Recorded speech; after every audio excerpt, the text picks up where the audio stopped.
नमस्कार मित्रांनो, आपण आलो श्री क्षेत्र शुक्राचार्य येथे. आपण नेहमी श्रावणामध्ये शुक्राचार्य येथे भेट देतो, तेथे भरपूर गर्दी असते. पण आज आपण बघणार आहोत या टायमाला शुक्राचार्य येथे कसे वातावरण आहे.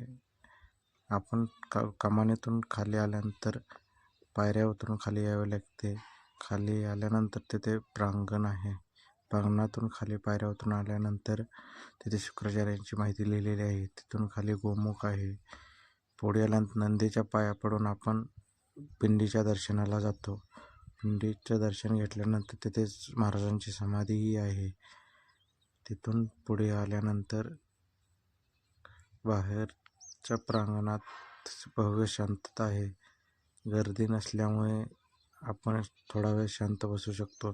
तेथेच माहिती फलक लिहिले आहेत, तो वाचू शकतो आपण.